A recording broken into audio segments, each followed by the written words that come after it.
बोलिए भागवत भगवान की। दुर्योधन के सामने अश्वत्थामा प्रतिज्ञा करता है, अरे दुर्योधन, आज मैं द्रौपदी के पांचों पतियों के सर काट के तेरे चरणों में ना रख दूं तो कहना।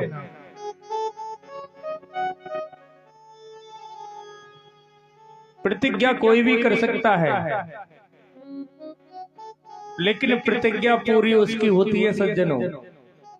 आदमी चाहे कुछ भी प्रतिज्ञा कर ले, लेकिन जब तक उसकी इच्छा ना हो आदमी कुछ नहीं कर सकता। किसी ने एक पंक्ति लिखी है कि तेरी सत्ता के बिना और हे प्रभु मंगल मूल, पत्ता तक हिलता नहीं सो खिले न कोई फूल। करने वाला भगवान है। भगवान की इच्छा हो, भगवान की कृपा हो तो आप 56 भोग खा सकते हो, और भगवान की इच्छा ना हो तो आपको चटनी भी नसीब नहीं हो सकती।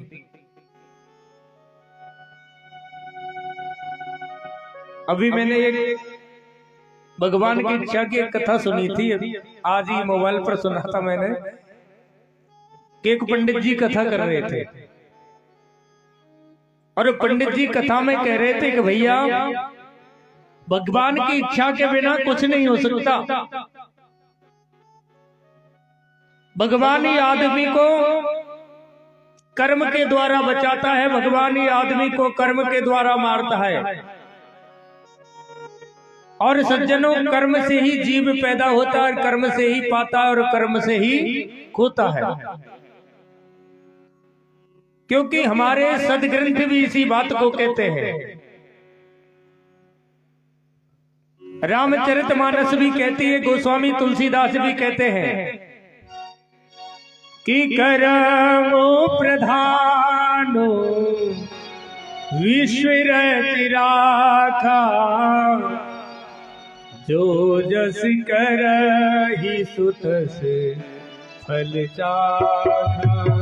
जो जस करहि सुतस फल चाखा। श्री राम जय राम जय जय राम। श्री राम जय राम बोलिए जय जय राम। श्री राम जय राम जय जय राम। श्री राम जय राम जय जय राम। कर्म प्रधान है। अब जैसा व्यक्ति कर्म करता है उसी हिसाब से परमात्मा उसकी डायरी बनाता है। तो पंडित जी कथा में सुना रहे थे कि भैया परमात्मा के बिना ना तू चल सकता है, ना डोल सकता है, ना खा सकता है, ना पहन सकता है। तो उस आदमी को बड़ा बुरा लगा। बोले पंडित जी बहुत झूठ बोल रहे हैं कथा में। उस आदमी को बुरा लगता है कि पंडित जी बहुत झूठ बोल रहे हैं कथा में। अरे मैं अपनी मर्जी से खाता हूं, मेरी इच्छा है तो खाऊंगा, नहीं तो नहीं खाऊंगा। पंडित जी जब गद्दी से उतरे तो पंडित जी से उस आदमी ने कहा कि पंडित जी आप बड़ी झूठ बोलते हो कथा में। बोले भैया क्या झूठ बोला? बोले आप कह रहे थे कि परमात्मा की इच्छा से आदमी चलता है, परमात्मा की इच्छा से आदमी खाता है, परमात्मा की इच्छा से सोता है। पंडित जी बोले भैया ये तो परम सत्य बात है। उस व्यक्ति ने कहा मैं नहीं मानता, ऐसी बातों को मैं नहीं मानता। अरे भैया मेरी इच्छा होगी तब खाऊंगा। पंडित जी बोले एक दिन करके देख लेना। तो उस व्यक्ति ने एक दिन संकल्प कर लिया कि आज मुझे पूरे दिन भोजन नहीं करना है, मैं देखता हूं परमात्मा मुझे कैसे खिलाएगा। और उस व्यक्ति ने ऐसी प्रतिज्ञा की, घर से चला गया और बाहर जाकर के एक वृक्ष पर चढ़ करके बैठ गया। वो व्यक्ति वृक्ष पर बैठ गया। घर वालों ने देखा कि आज बाबा साहब कहाँ हैं, और जब बच्चों ने ढूंढते ढूंढते देखा तो बाबा साहब एक पेड़ पर बैठे थे। बोले बाबा घर चलो, भोजन तैयार है, तुम भोजन नहीं करोगे? बोले आज मुझे भोजन नहीं करना है। तुम जाओ, आज मुझे भोजन नहीं करना है। बोले बाबा कोई बात है तो बताओ। बोले मुझे नहीं करना है। अब वो चला गया, घर वाले चले गए। कर्म योग से कुछ बंजारे चलते हुए वहां आ गए और उसी पेड़ के नीचे रुक गए। बंजारे जानते हो ना, जो गाड़ियों से आते हैं। अब वो बंजारे रुक गए और बंजारों ने वहां भोजन बनाया। और जैसे ही भोजन बनकर के तैयार हुआ तो वहां डाकू पधार गए। अब जैसी बंदूकों की आवाज हुई तो बंजारे तो छोड़ करके भाग गए, भोजन धरा के धरा रह गया।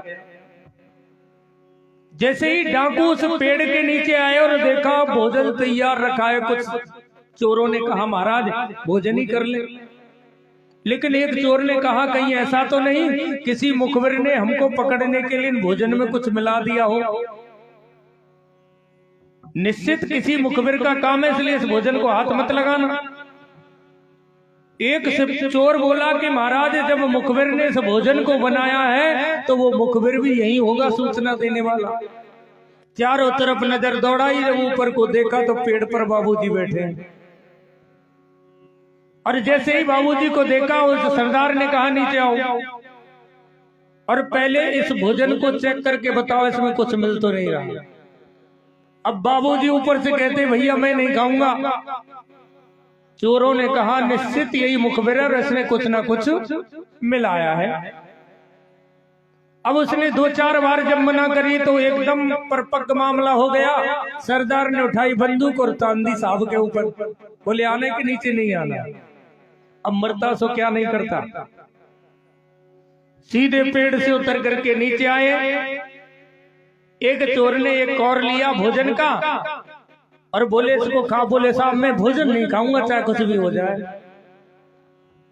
एक दिया, एक डाकू ने पीछे से गड़ाम से भोजन अंदर चले गए। प्यार से बोली राधे राधे। एक दिया और सीधा अंदर चला गया। क्यों? अरे भैया जब भगवान की इच्छा होती है तो तू भगवान की प्रतिज्ञा को नहीं टाल सकता। वही खिलाने वाला है, वही ना खिलाने वाला है। आज अश्वत्थामा प्रतिज्ञा करता है कि मैं 5 पांडवों के सर काट करके और तेरे चरणों में रख दूंगा। लेकिन प्यारे जब परमात्मा जिसका रक्षक होता है उसका कोई कुछ नहीं बिगाड़ सकता। अब जिस शिविर में पांडवों को सोना था उस शिविर से भगवान ने हटा करके पांडवों को दूसरे शिविर में सुलाया। लेकिन गलती से द्रौपदी के 5 पुत्र उस शिविर में सोते रह गए। और दुर्योधन ने अश्वत्थामा ने मौका पाया और द्रौपदी के 5 पुत्रों के सर काट करके ले गए। जाकर के सीधे दुर्योधन को दे दिया। और दुर्योधन बड़ा प्रसन्न हुआ और उन सरों को मसल मसल करके देखता है। उन 5 सरों को मसल मसल करके देखता है कि जिस काम को हम 100 भाई ना कर सके, अरे मित्र अश्वत्थामा तूने तो वो करके दिखा दिया। लेकिन जब 5 सरों को मसल दिया और आराम से मसल दिया तो दुर्योधन को एक साथ धक्का लग गया। एक साथ धक्का लग गया। अरे अश्वत्थामा तूने तो बहुत बड़ी गलती कर दी। ये 5 पांडवों के सर नहीं हो सकते। बोले भीम का सर ऐसा नहीं कि मेरे साधारण मसलने से फूट जाए, ये तो नॉर्मल सर है। मुझे लगता है कि तूने तो अपराध कर दिया कि हमारे कुल का ही नाश कर दिया। तूने द्रौपदी के 5 पुत्रों के सरों को काट दिया है। और उधर जब द्रौपदी को मालूम हुआ तो द्रौपदी रोने लगी, जोर जोर से जब रोने लगी। आप विचार करें कि एक माँ के एक साथ 5 पुत्र मर जाए तो उस माँ के हृदय की वेदना क्या होगी।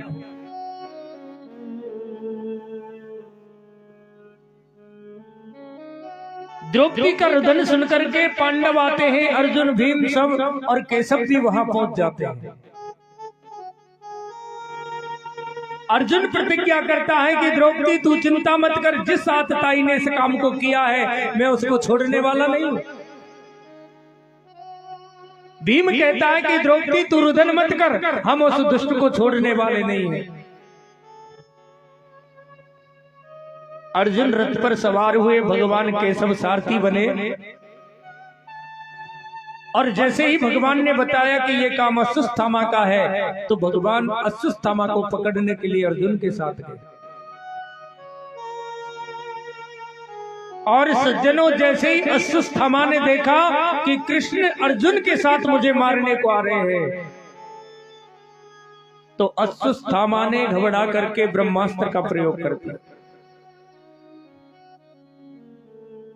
ब्रह्मास्त्र सज्जनों, आज के समय में जैसे मिसाल होती है ना, ऐसा कोई शस्त्र था।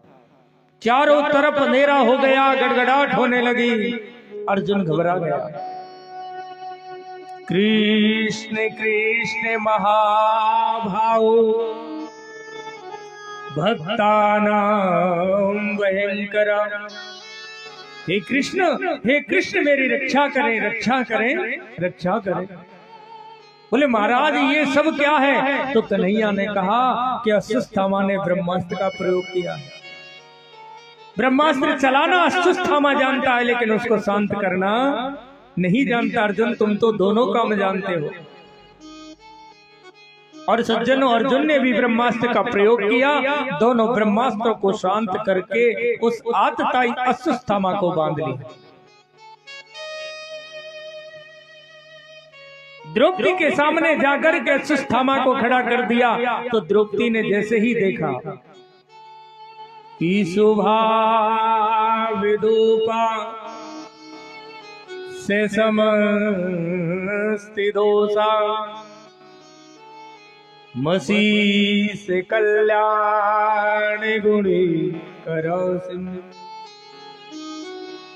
विभान नम्रम परम वरेण्यम ध्यायेमो कृष्णम कमले क्षणम हरिम। जैसे ही द्रौपदी ने सज्जनों देखा, तो जैसे भगवान को प्रणाम द्रौपदी करती है ना, वैसे ही नीचे को गर्दन करके खड़ी हो गई। भीम कुछ कहता है, अर्जुन कुछ कहता है कि अरे द्रौपदी, अब तू अपने मृतक पुत्रों का श्राद्ध इसके शरीर पर खड़ी होकर के स्नान करना, तब श्राद्ध होगा। द्रौपदी बोली, क्या इनके मारने से मेरे अगर बेटे वापस हो जाएं तो आप इनको मार सकते हो? द्रौपदी कहती है कि हमारे गुरु के पुत्र हैं, ब्राह्मण को मारना भी अपराध है। अब देखो, जिसके 5 पुत्र मारे गए, फिर भी कितनी धर्म की बात द्रौपदी करती है। पांडव बोले कि नहीं, अब तुम ही इसका कुछ निर्णय करो, जिससे सांप भी मर जाए और लाठी भी ना टूटे। कन्हैया कहते हैं, अर्जुन, इसने बालकों का वध किया, इसलिए इसे मारना भी जरूरी है। लेकिन अर्जुन, ये ब्राह्मण है, इसको छोड़ना भी जरूरी है। इसको मारो भी मत और इसको छोड़ो भी मत। भीम ने कहा, कैसा न्याय है तुम्हारा केशव? इसको मारो भी मत और इसको छोड़ो भी मत। लेकिन अर्जुन इशारा भगवान का समझ गए सज्जनों। रामचरितमानस में वर्णन आता है कि यद्यपि जग दारुण दुख नाना, यद्यपि जग दारुण दुख नाना, सबते कठिन जाते अपमाना। सबसे कठिन जाति अपमाना। श्री राम जय राम, जय जय राम। बोलिए श्री राम जय राम, जय जय राम। श्री राम जय राम, जय जय राम। श्री राम जय राम, जय जय राम। अर्जुन ने संकेत समझ लिया। और सज्जनों, अगर किसी मानी व्यक्ति का समाज में अपमान हो जाए वो मरे से ज्यादा है। प्यार से बोली राधे। मरना तो एक दिन का काम है, एक दिन में फंद कट जाता, लेकिन मानी व्यक्ति का समाज में अपमान हो जाए वो आदमी रोज मरता है। प्यार से बोली राधे। अर्जुन ने संकेत समझा और अश्वत्थामा के आधे बाल, आधी दाढ़ी और आधी मूछ कटवा करके शिविर से बाहर कर दिया। अर्जुन भी इस बात को भूल गया, केशव भी भूल गए, द्रौपदी भी भूल गई, लेकिन अश्वत्थामा इसको नहीं भूल पाया।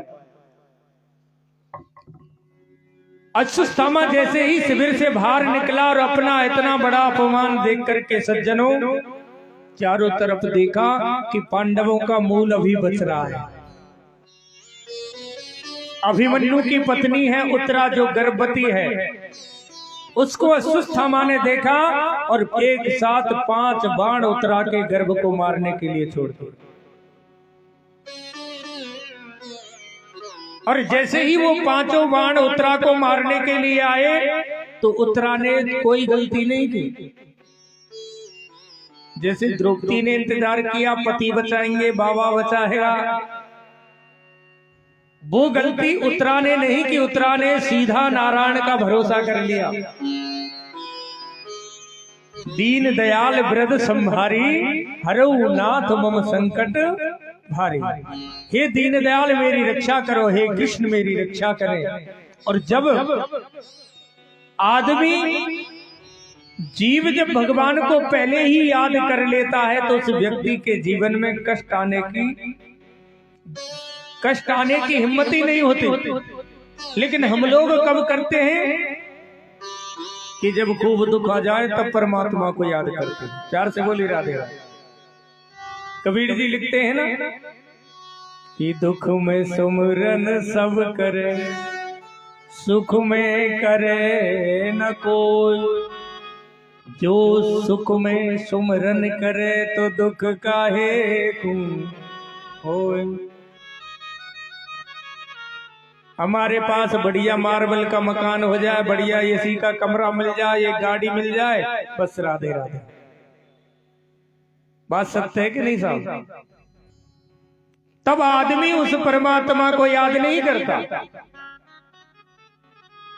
आदमी कब याद करता है? जब आदमी यहाँ तक पहुंच जाता है कि अब तो कोई बचने का सिस्टम ही नहीं है, तब भगवान को याद करता है। स्वयं नारायण कहते, अरे मूर्ख, तू अगर मुझे पहले ही याद कर लेता तो तेरे जीवन में ये कष्ट आते ही नहीं। भगवान तो अपनी प्रतिज्ञा में यहां तक कहते हैं, सज्जनों मेरे मार्ग पर पैर रख के तो देख, तेरे सारे मार्ग ना खोल दूं तो कहना। मेरे लिए कुछ खर्च करके तो देख, कुबेर के भंडार ना भर दूं तो कहना। कि तू जो चाले एक पग, मैं चालूं पग 7। प्राणी अगर भगवान की तरफ एक कदम बढ़ाता है तो उससे ज्यादा भगवान बढ़ाते हैं। भगवान कितने बढ़ाते? 7। एक कदम अगर आदमी बढ़ाएगा, जीव अगर एक कदम जाएगा, परमात्मा 7 कदम जाएगा। इस बात को ध्यान रखना। आज उत्तरा ने देखा कि कोई सहारा नहीं है, केशव को याद किया और भगवान छोटे से बन करके उत्तरा के गर्भ में परीक्षित जी महाराज की रक्षा करते हैं। प्यार से बोली राधे राधे। सज्जनों, आज उत्तरा के गर्भ की रक्षा की तो भगवान केशव कहते हैं, अरे पांडवों अब तुम राजा भी बन गए, अब हमारा तुमसे कहना है कि तुम जाकर के बाबा भीष्म से कुछ शिक्षा ग्रहण करें, फिर हमें द्वारका जाना है। और सभी पांडवों को साथ में लेकर के बाबा भीष्म के पास में केशव गए। सज्जनों, बाबा का ऐसा कोई शरीर का अंग नहीं है जिसमें बाण ना लगा हो। 54 दिन हो गए बाणों की सैया पर पड़े हुए। जाकर के कन्हैया ने प्रणाम किया, बाबा भीष्म ये कृष्ण तुम्हें प्रणाम करता है। केवल बाबा को इंतजार कृष्ण का था कि कब कृष्ण आए और कब मैं अपने प्राणों को छोड़ूं। कन्हैया ने कहा बाबा तुम्हारे परपुत्र पांडव राजा बन गए हैं, मैं चाहता हूं कि तुम इन पांडवों को कुछ शिक्षा ग्रहण करें। बाबा ने कहा अरे कन्हैया तुझसे बड़ा उपदेशक कौन हो सकता है। जिस युद्ध में ये नहीं पता कि कौन सा बाण कहां गिरेगा, कौन सा बाण कब किसकी छाती को छेद करके निकल जाए, उस विषम परिस्थिति में तुमने गीता का ज्ञान अर्जुन को दिया कि तुमसे बड़ा उपदेशक कौन हो सकता है। लेकिन कन्हैया अगर तुम्हारा आदेश है तो मैं कहता हूं अर्जुन, धर्मराज युधिष्ठिर तुम राजा बन गए हो, राजा का कर्तव्य है कि धन पवित्र सेवा, धन पवित्र दान किए, तन पवित्र सेवा किए। कि भैया अपने अगर तन को पवित्र करना है तो सेवा करो, धन को पवित्र करना है तो उसको सत्कार्यों में लगाओ, किसी गरीब की सहायता करो, किसी गरीब कन्या का विवाह करो। धन को सत्कार्यों में लगाओगे तो धन आपका एकदम परिपक्व हो जाएगा, साफ सुथरा हो जाएगा, ब्लैक से व्हाइट हो जाएगा। प्यार से बोली राधे राधे। अर्जुन, धर्मराज युधिष्ठिर सुनो कि राजा का परम कर्तव्य होता है कि प्रजा सुखे सुखम राज्ञा, कि राजा का अधिकार होता है कि प्रजा का सुख देखे, प्रजा को दुखी ना देखे। अगर अपनी प्रजा में कोई पाप होता हो तो उसका डट करके मुकाबला करें। अगर तुम्हारा सामर्थ्य है, तुम राजा हो, तो उस पाप को अपनी आंखों से ना देखे। अगर पाप होता हो तो पहले डट करके मुकाबला करें। ऐसी जब बातें हो रही थी तो यहाँ द्रौपदी को थोड़ी हंसी आई। अब देखो बाबा भीष्म के आगे हंसना कोई साधारण बात नहीं है। पूर्ण ब्रह्मचर्य बाबा भीष्म जो महाभारत के सबसे बड़े योद्धा, गंगा पुत्र हैं, बाणों की सैया पर हैं कि बाबा का सम्मान इतना है कोई साधारण व्यक्ति बाबा के सामने झांक नहीं सकता। तो द्रौपदी को हंसी आ गई तो बाबा ने पूछा द्रौपदी क्या बात है। द्रौपदी ने हाथ जोड़ करके कहा बाबा कोई बात नहीं। बोले नहीं बेटा, मैं जानता हूं कि कुलवंती नार बिना कारण के हंस नहीं सकती, इसलिए तू अपना कारण स्पष्ट कर। द्रौपदी बोल गई बाबा क्षमा करना, आज तो बहुत बड़े उपदेशक बन रहे हो आप, लेकिन उस समय तुम्हारे उपदेश कहां गए कि जब दुष्ट दुशासन मुझे सभा में खींच करके लाया। क्या अधिकार है योद्धाओं के सभा में एक रजोत्सला स्त्री को लाया जाए। मैंने सबसे प्रार्थना की तो आप फिर उस समय तो आप वहीं विराजमान थे, आपने क्यों दुशासन को नहीं रोका। बाबा के नेत्र सजल हो गए। भीष्म बाबा ने कहा द्रौपदी बेटा अब कैसे भी लगा कि जैसो आदमी खाएगो अन्न वैसो बनेगो आको मन। मैंने उस दुष्ट दुर्योधन का दूषित अन्न खाया जिससे मेरी बुद्धि खराब हो गई।